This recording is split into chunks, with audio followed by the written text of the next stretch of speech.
So just to reiterate, so we can document a little bit of this, we had a fire. That didn't work. That didn't work. We tried some iced tea. We tried mud. Luckily, some good Samaritan stopped with a fire extinguisher. And now we got to get that off of there. But the impact doesn't have a battery. We don't have a battery for the impact gun, too. Scrapping.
Well, howdy.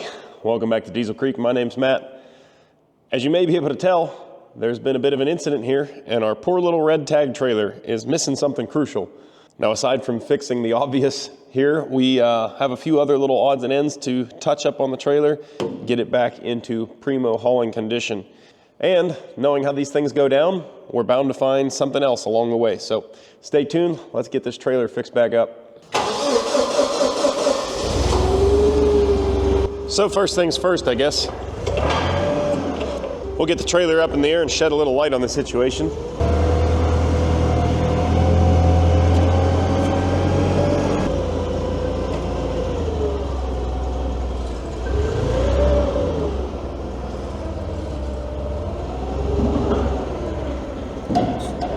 Really?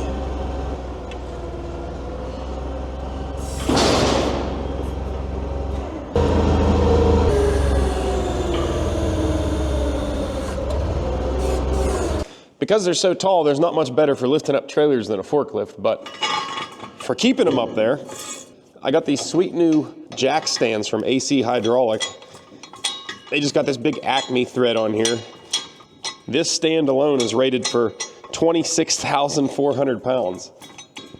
I don't think we'd have to worry about the trailer coming down on us with this.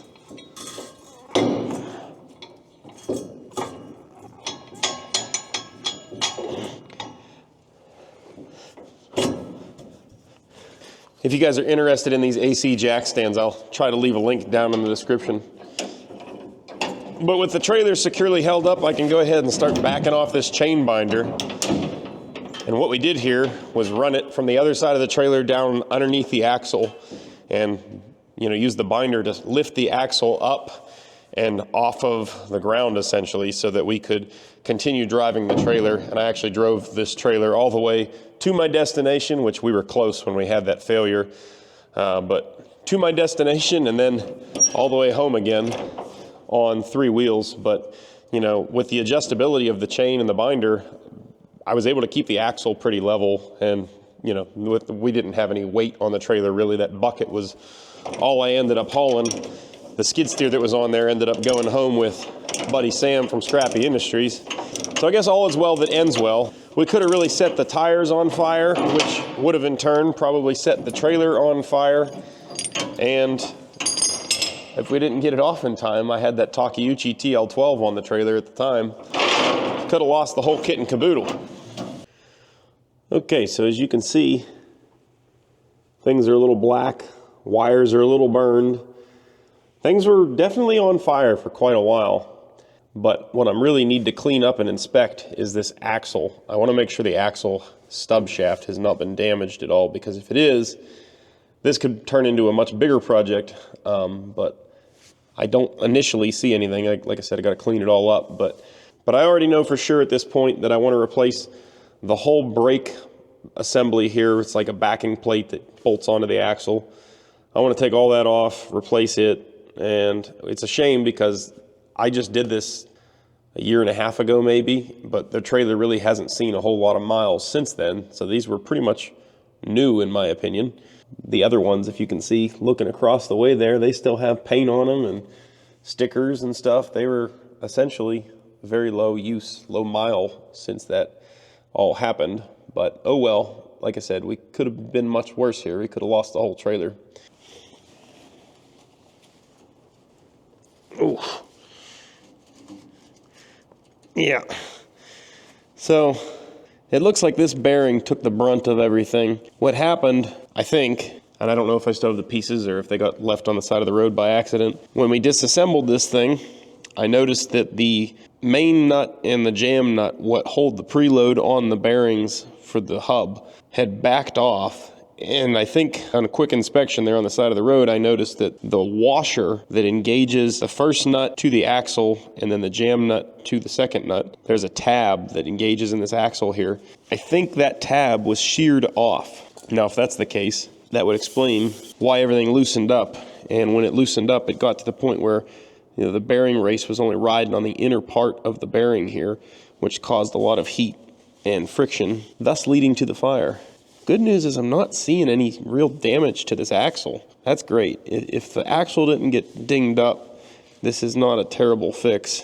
And like I said before, this could have been a lot worse. No, I think the axle's pretty darn good. Might hit it with some emery just to take down some of this little, I don't know, you can just feel slight burrs, but nothing serious. There's no gouges in the shaft, which is what I was real worried about. The threads here, yeah, they all seem fine. They feel good. I think we're sitting pretty good for the axle. I do need to grab a puller and try to pull this bearing off, I guess, with the puller, because it is not coming off by hand, I can tell you that much. All that heat probably shrunk that race onto the shaft. Might even end up having to cut it. You about need 3 hands to put one of these things on sometimes. Not so bad if you're working vertically, but horizontal here can be a bit of a challenge. Seems like the seal's also getting in the way back there.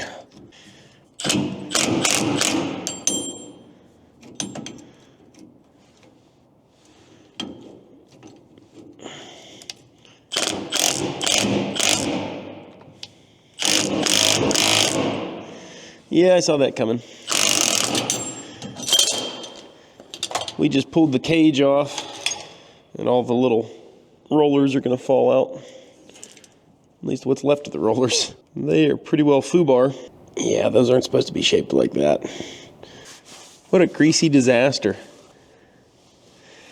I think I'm going to end up having to heat that race at the very least, if not cut it off altogether.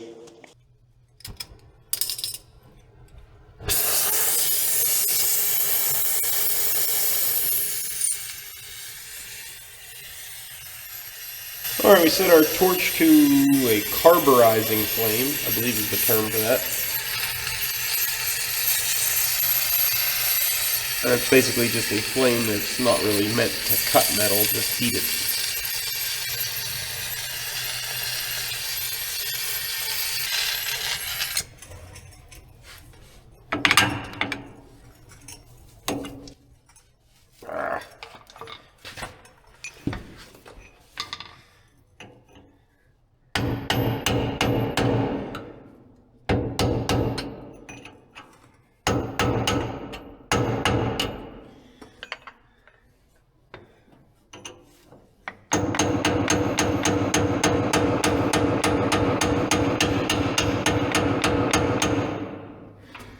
Moving a little. I had it moving by hand at first, and then it quickly stuck itself. There we go. Nothing to it. I don't know how well it's showing up on camera there, but this race is bad. Real bad. I would not expect anything less for the bearing failure that we had, though.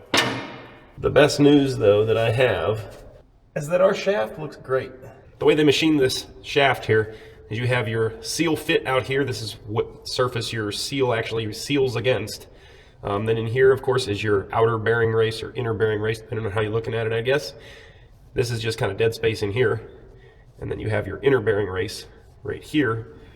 And of course, threads out here to load the bearings with a nut. Now that we know our axle is still good, I'm gonna go ahead and figure out what we need to do to unbolt these brake backing plates here. We'll get that zipped off of there and dial us up a new one, as well as the rest of the parts we're gonna need. Then the only thing left to do before we run to the trailer parts store is going to be check out the hub and see if the actual hub that goes on here with the bearings is damaged. I'm thinking it might be, but we don't know yet.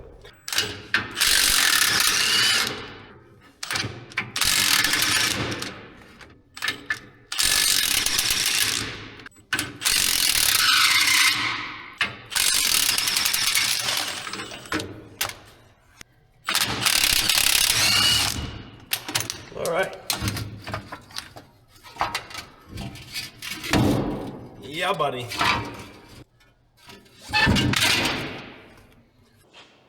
Okay, well, I just flipped over the tire for the first time since we loaded it on the side of the road. I'm gonna start looking at this hub. When I stopped the trailer, this was the bottom of the tire. You know, the oil and grease was leaking out here, and of course, this is all soot up here, smoke and everything from running up there and getting on the tire. Luckily, I did a good job, I think. I was wedged myself underneath the trailer and was using my gloves to keep wiping the grease away as it dripped out to try to keep the fire from getting onto the tires so much. I mean, the flames were licking up here, but doesn't look like it damaged anything, which is good because this is also a new tire. So I think that's pretty good. You can see the heat really got to this thing. All the paint flakes off and everything. This was all dang near glowing by the look of it.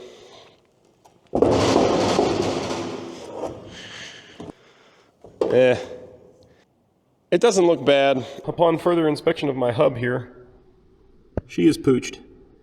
When this hub backed away from the axle a little bit, it pretty much sat down and rode on the edge of the bearing for a while, and looks like it ground into that hub surface. So I don't like it. I think some of that is definitely the bearing race. Like if you drove the bearing race out of there, I don't think it would look as bad as it does right now, but it does also definitely into that hub material, and it's just best not to chance it.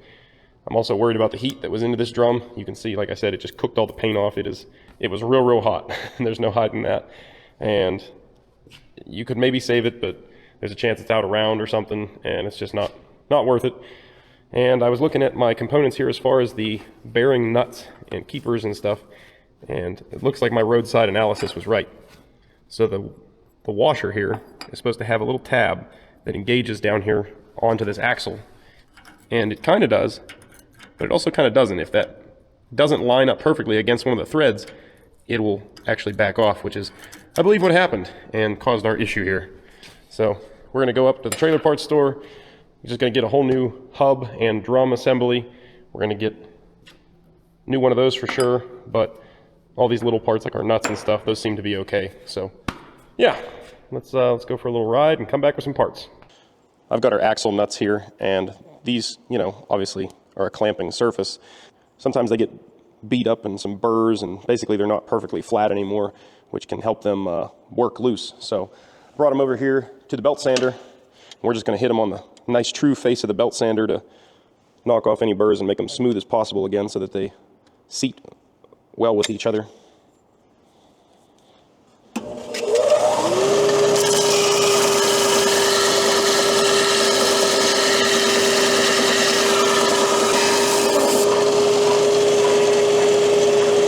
There we go. Now we have a contact pattern all the way around, so that's true enough.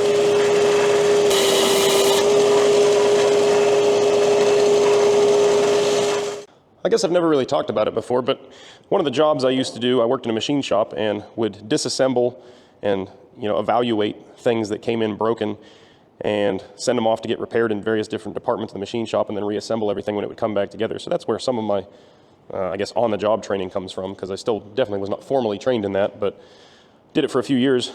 So having some background in failure analysis, I kind of went through here and inspected things just to see exactly what was damaged. As you can see, the leading edge of our bearing cup here, the race is worn down pretty good, but that's not really a big deal. Of course, that's getting replaced anyways. The part that we would need to inspect if we were trying to reuse it would be this hub. And as you can see, there's a big groove worn in here that's not supposed to be there. Now you might say, well, what does that really affect? You know, the bearing race would still fit in there very snugly and be fine. We would not have an issue with the bearings. The trouble would be is the seal. So as you can see on the new hub here, there's a little bit of a lip right in there, and that's a machined surface into a shoulder that controls the depth of the seal. So when you drive it in, it only goes so far. That's pretty important because if you drive the seal in too far, it's not going to line up with the corresponding sealing surface on the axle shaft. Not to mention that sealing surface needs to be tight around the outside here. There's a chance that if you installed the seal back in this old hub, it's not going to compress it quite right, and you could have a leak around the outside of the seal. If we were trying to pour bore this thing or limp it home or something, I think you could get it back together and maybe put some Loctite around that seal before you put it in there and really watch how far you're driving it in there.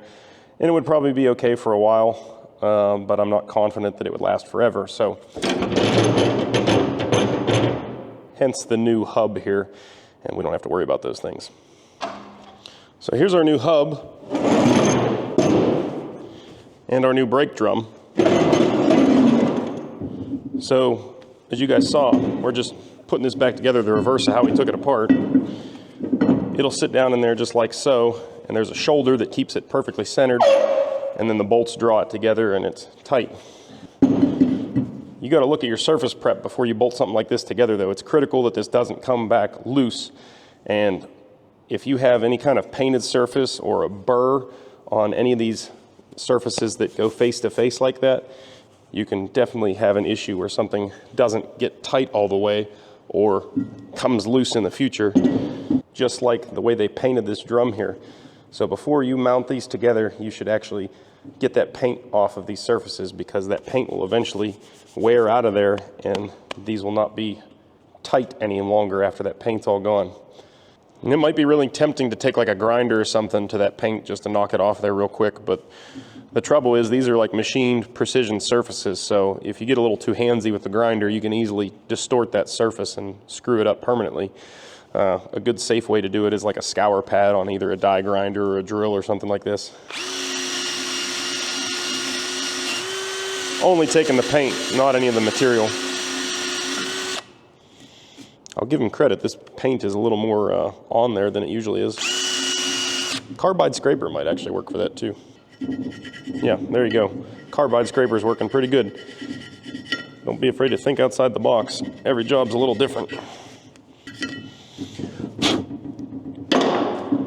All right, we got the mating surfaces on the drum all cleared up. I'm gonna run my finger over all these mating surfaces on the hub itself, make sure there's no burrs or anything sticking up there that would cause this thing not to sit down squarely.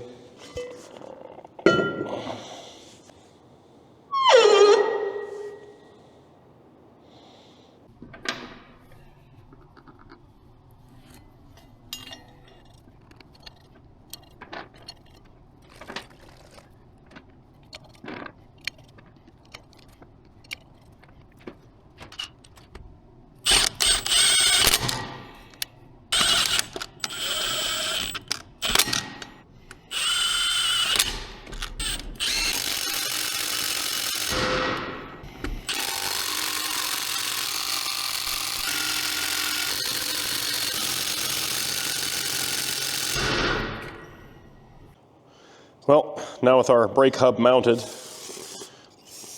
brake drum rather, go ahead and just hit it up with some brake clean, make sure all of our contact surfaces are cleaned up. No grease or oil left on anything.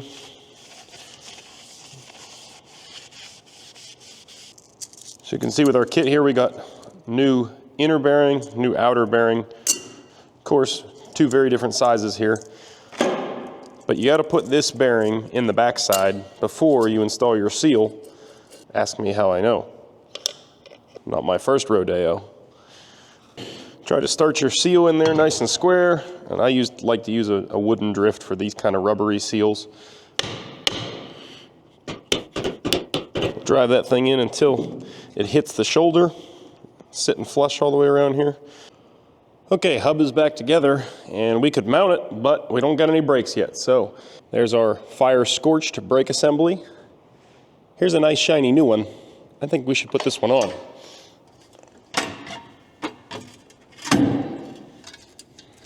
So what I've discovered after doing the brakes twice now on this trailer is that there's no great comfortable working position you can get yourself into. This is just one of those jobs that's gonna suck, and you just gotta accept it, dive on in there and get her done.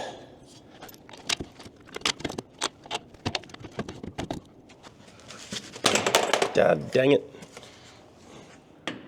I had some complaints about lighting in recent videos, and to be honest, I've definitely noticed the deficiencies myself here in the shop. It's fine lighting for working, but for filming, not quite up to snuff. Trying to help you guys out there and do better with it, but man, it sure adds another layer of complexity to this. A lot of people, I think, take the filming part for granted and think that I'm just recording what I'm doing and it's super easy, but the recording, at least the way I do it, takes a good bit of time to set things up and make it nice.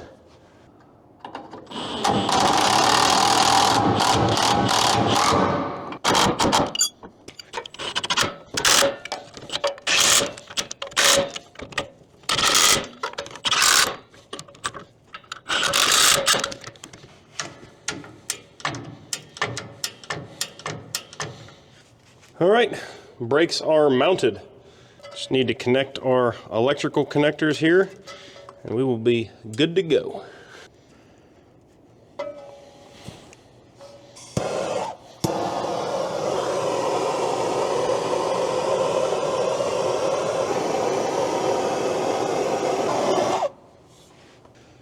All right, our electrical connection is made. I just got to zip tie up this excess wire to the axle so it doesn't get wrapped up in the wheel or something.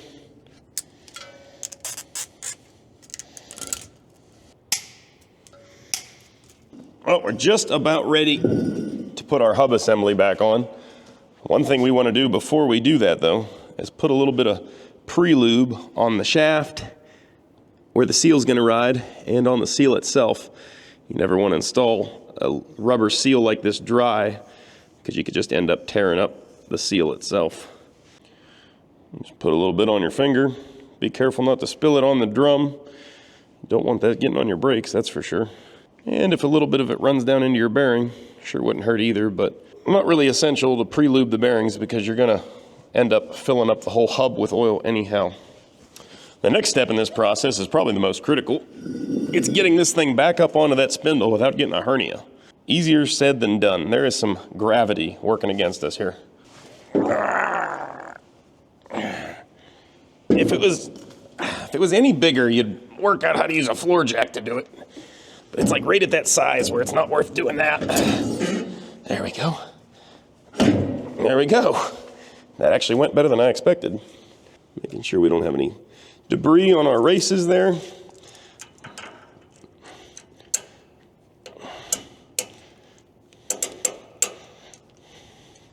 I'm not actually like hitting this bearing race, I'm just tapping it enough to get it squared up and started. We're not damaging anything beating on this. Right now, there we go, see, yeah. Seems like our brake pads are just touching the drum, providing a slight bit of drag, which is about what you want. So first thing we need to install is our thrust washer.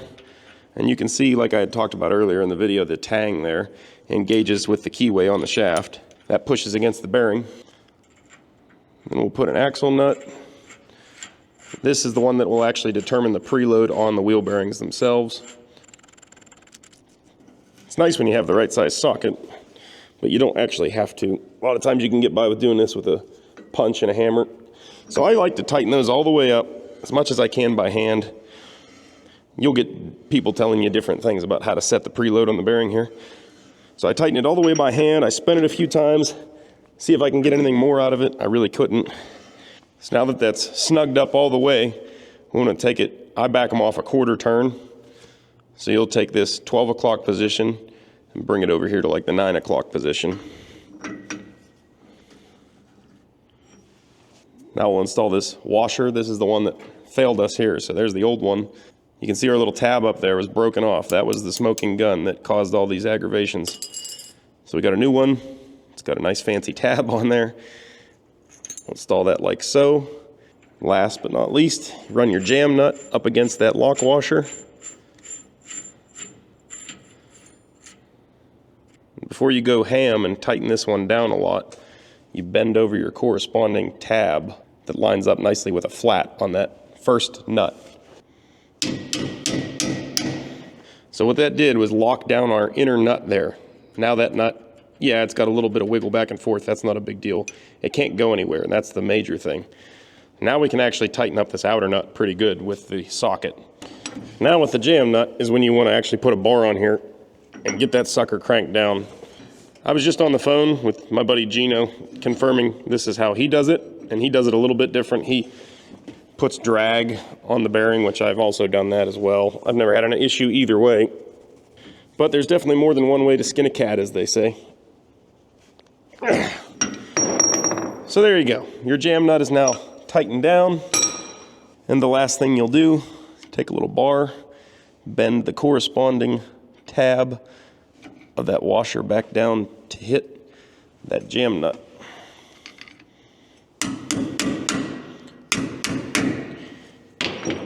So now that whole thing's kind of locked and it can't back off because it's engaged in the axle. Whereas before, when I took this apart on the side of the road, these nuts were like halfway off. The jam nut was hanging on by a thread. So they had walked quite a ways off of there before we even had a failure, which is pretty impressive, really.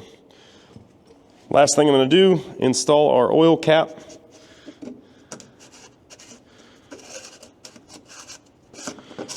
I put a little bit of oil around the O-ring on this thing so that it seals up and doesn't gall the O-ring. Pop the plug out of the cap. I'm going to fill this thing up with 85-140, just a bit heavier than 90 weight. And we'll fill it up until it wants to start coming out of this hole. It's going to take a little bit for that to all settle down and work through the bearings. All right, once that hub's full, like it is, put our rubber plug back in here, and we are back in business.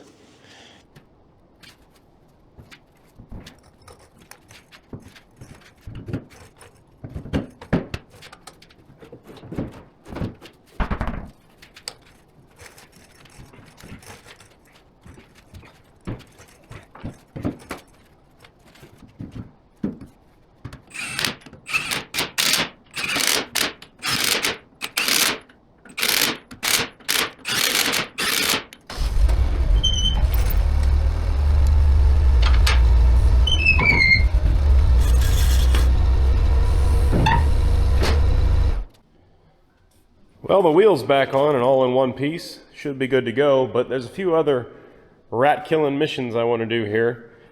Quick and easy dirty one here is our breakaway cable. If you don't know, this is what connects to the truck. So if the trailer somehow comes unhitched, this cable gets pulled. When the cable gets pulled, it pops out this tab out of the brake controller there, and it locks up the brakes in the trailer. So the trailer theoretically should come to a stop. As you can see, ours has seen some better days. It broke on the last time I was using it, and I just tied it in a knot and got it home, but not ideal. So I picked up a new cable. That's nothing. I'll just stab that back in the brake controller. The way this one's kind of mounted, it's kind of hard to show you guys, but there we go. That's done. Two things left I want to do though is one of them is replace this jack on the trailer because it is damaged. I'll show you more of that here in a few minutes. And the other thing is the lid for my chain box here. As you can see, it's just a piece of plate steel sitting here, and it's been that way for, I don't know, 8 years, something like that I've had this trailer. And it does its job and keeps weather off the chains, but the problem is when you stick it up like this, it always wants to fall, do stuff like that. Or it's almost whacked me in the head a couple times. So, 8 years ago when I cut this piece of plate to fit here, I also bought weld-on hinges that I wanted to hinge this thing on, and never got around to it. So we got to do a little modification on that, and we're going to get that welded on and fixed up as well.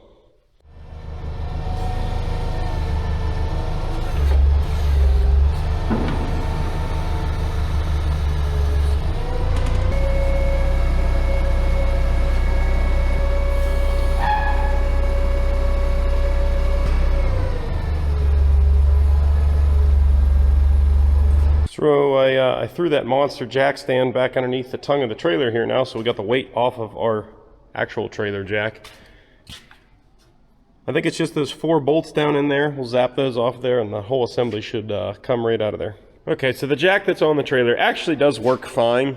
It cranks and lifts just dandy. No real issue there. My biggest problem with it is the adjustable foot. So the way these jacks work is, there's a pin here. You pull this out, it's spring-loaded, and this foot should either come down or you have to push it down.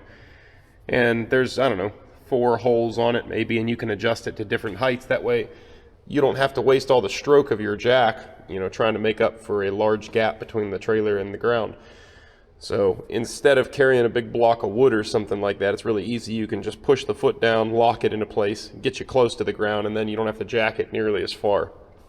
Now, as you can see, this one still frees up and moves around just fine, but anytime you actually try to engage the pin in the foot and lift it, it pops out and, falls and ends up trying to damage something. And if you can see up there, the actual box tubing that the jack is made out of has been bent and mangled several times by, people probably shoving the trailer around, hitting it too hard, trying to back under it in the past. That was like that when I bought it, and this jack's actually served me a long time, just like it is. But this adjustable foot has never actually worked right. And you can even just see, like, the leg just flails all around in there. And because that metal's like stretched out on the box tubing up there, there's no way to tighten that up. It just is what it is. You're never going to make that better unless you cut it off of there and welded something new back on. So I picked us up a replacement jack, and we're just going to go ahead and mount that one up in this one's place.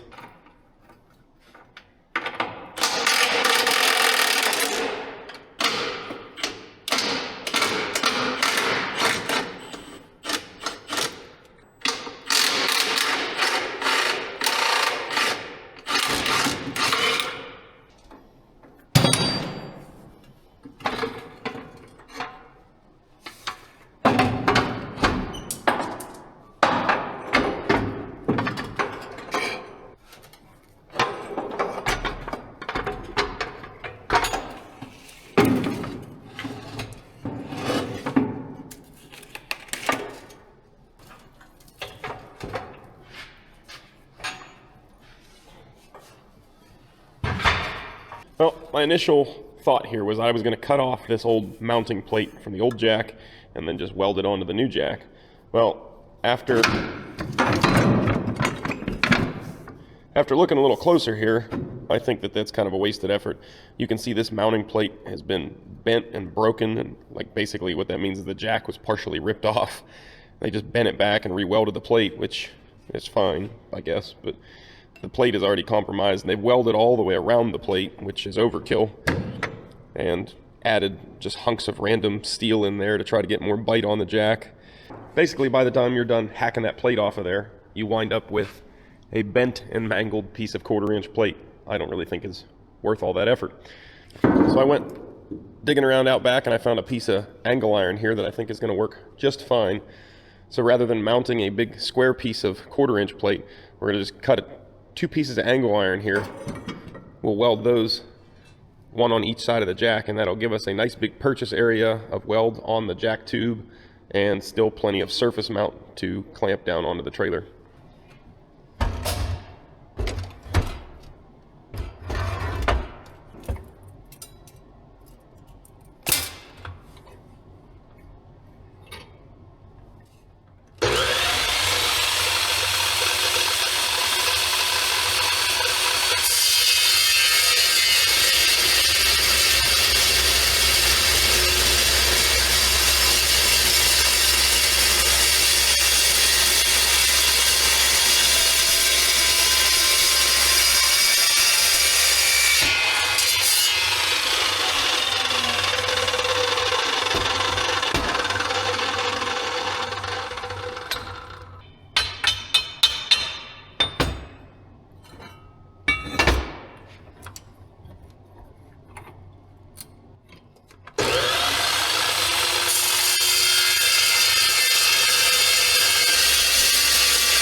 Okay. We're gonna weld these on a little something like that.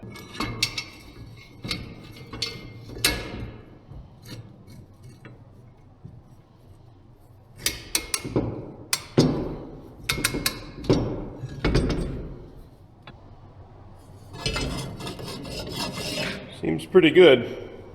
So I got these plates positioned where I want them, you know, up and down on the shaft here. So I'm just gonna trace those out. We'll take them back off, buff the paint off, make sure it's all prepped for welding.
Not bad.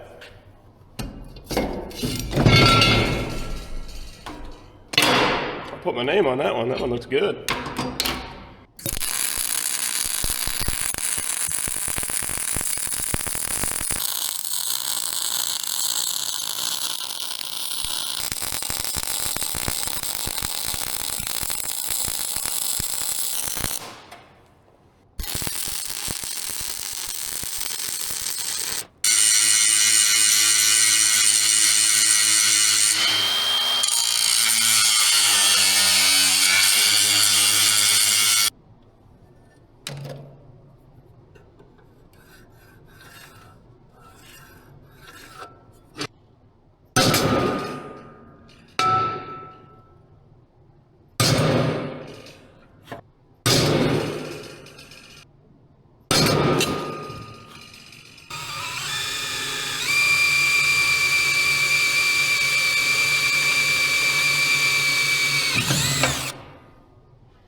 All right, so we're gonna move on to the lid while that paint's drying on the jack.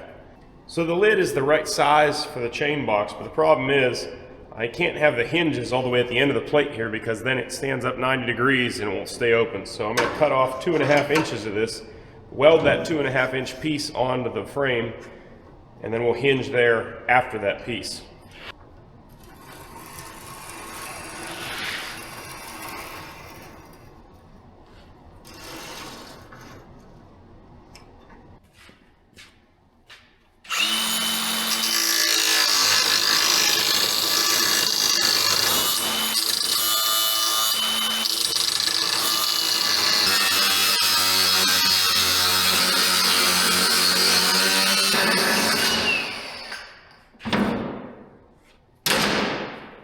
Nailed it!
I'll just tack the hinges on for now, make sure we're not going to have any interference with anything.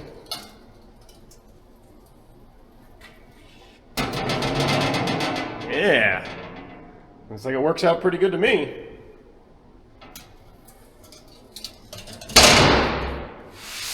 Sweet. Go easy.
Well, it's a quick and dirty paint job because the whole trailer obviously needs painted, but I don't like the heavy rust scale and everything, so cleaned her up just enough, throw some paint on it, and now it doesn't look so terrible. And we have a functioning chain box lid. That's going to be a nice improvement.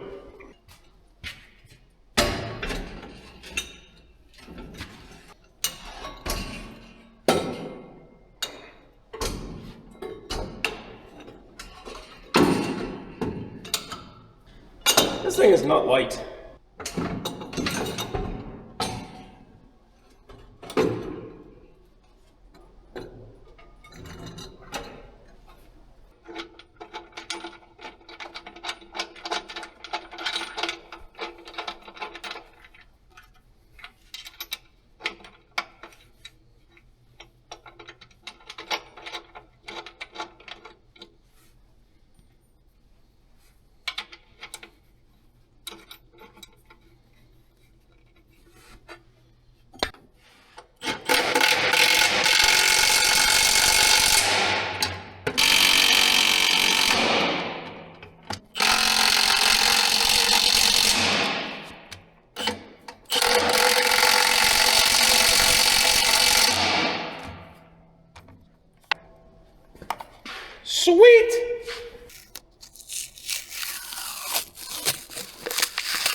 I've got no affiliation with the company that builds these jacks, but, you know, it's got a little meatball on the side, so you gotta buy it.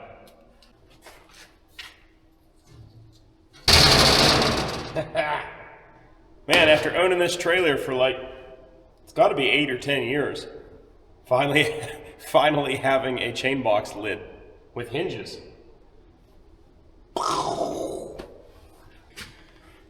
So like I said, I didn't go crazy and do a super nice paint job on this thing or anything, because look at the rest of the trailer. The whole thing really needs sandblasted and painted.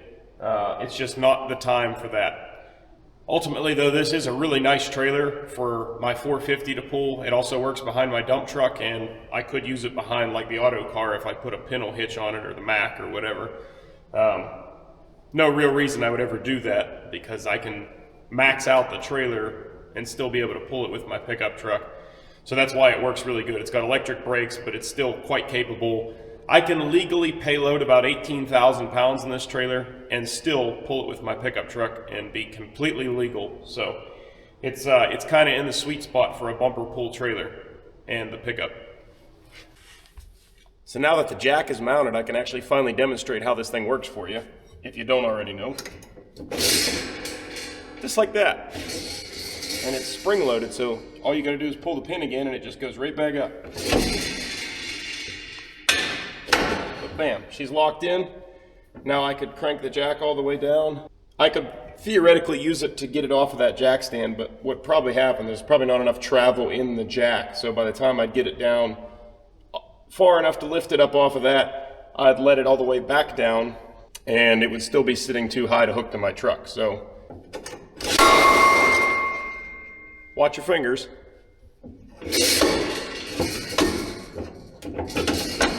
I think right about there is where I want it.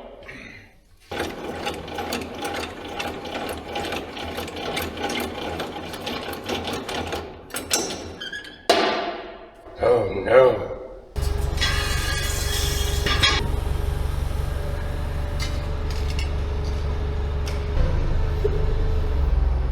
So what I have here is a little bit of a case of you versus the guy she tells you not to worry about. Our old handle here was substantially longer, and for a good reason. I didn't notice this until I went to do some cranking on this thing a few minutes ago, but this jack handle being shorter causes a bit of a problem for that reason right there. Now, a lot of times you won't notice it because you can do some speed winding kind of like this, and you can usually get away with doing that unless you have something on the trailer, or maybe the trailer's sitting in a spot where it has a little bit of forward or rearward pressure on the jack, so the leg isn't quite perfectly straight. In whatever case you need to actually apply some force to this handle, you need to be able to clear the side of the trailer to actually crank it. You can kind of get away with doing what I'm doing here, but it's kind of like pushing a wet noodle.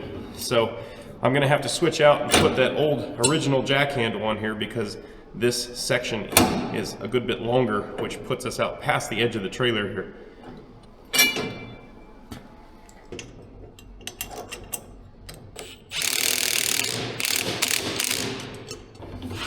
There we go. Much better. Well, the trailer is officially done. She's ready for action. Now we just need to find something to haul, which doesn't take long around here. My buddy Gino is pretty active at the fairgrounds over there, and every year he helps put on a holiday light display show. I've covered it in a couple years past, I believe. And this year, instead of taking the grader like I normally do, I decided switch it up a bit. We're gonna haul that 922B loader that I brought home almost a year ago now. And I'm a little embarrassed to say I have not touched. So we're gonna go outside, see if that thing's gonna fire up. I think I've had it running over the summer, maybe once or twice, but really haven't done anything with it at all. So as long as it starts up, we're gonna load it on the trailer and haul it over to the fairgrounds and put some Christmas lights on it. So like I said, haven't touched this thing in forever. I have no idea the condition of the batteries. But if I remember right, this thing likes to start. It's got working glow plugs, which is a big help. It's about 40 degrees today, but it's been in the upper 20s for quite a while. We have some sort of battery voltage because the amp meter is drawing down when I'm running the glow plugs here.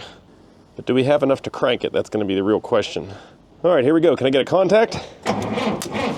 Oh, upset battery terminals. Contact? No. She just needs a little bit of help. We'll grab the jump pack. I think we'll get it. All right, take 2. A little more glow plug. And contact.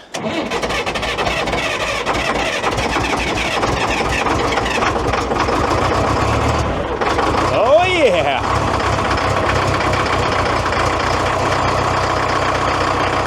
Smoky.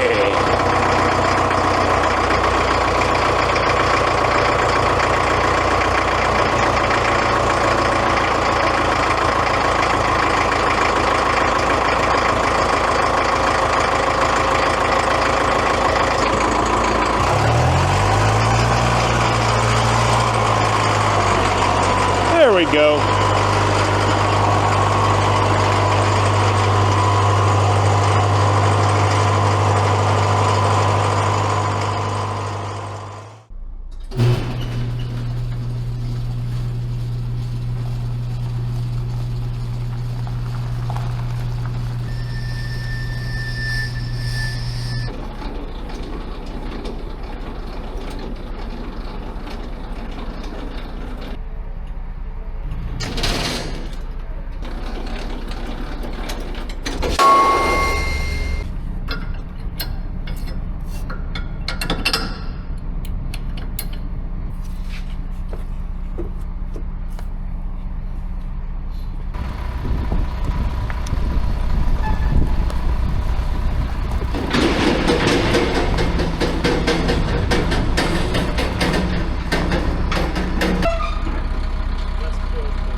Well, we made it over here to the fairgrounds.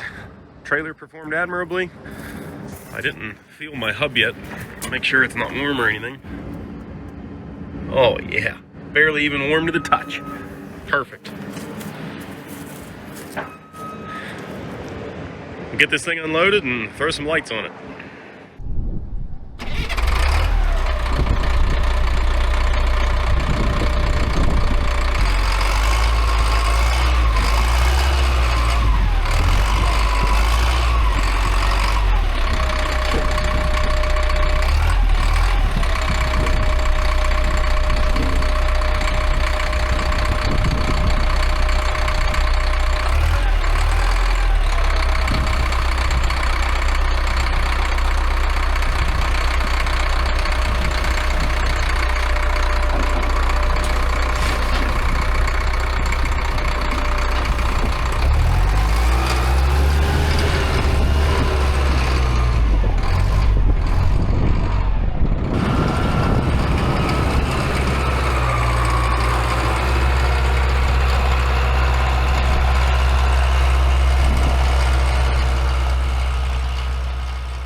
Man, that whole functioning chain box lid is really something.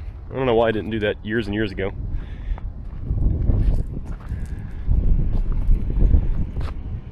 Well, check that one off the list. Something's fixed. Well, that's a wrap for this one, guys. I know it wasn't the most exciting video, but if you liked it anyways, please do me a big favor and hit that thumbs up button down below the video. It doesn't cost you guys a dime, and it really helps out the channel. We're getting down to the wire on orders from the store arriving before Christmas, so if you guys are wanting to place any last-minute orders from the store, that's dieselcreek.com. Link, as always, down in the description.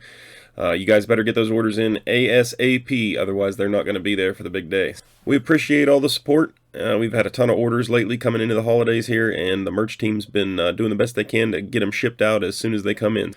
I've been hard at work myself in the shop trying to wrap up a few projects so we can maybe have a couple extra videos around Christmas time as my little gift to you guys. Let me know down in the comments which projects you think we're going to be trying to wrap up before the end of the year. But anyways, that's a wrap on this one. So as always, thank you guys for watching, and I will catch you on the next one. Later.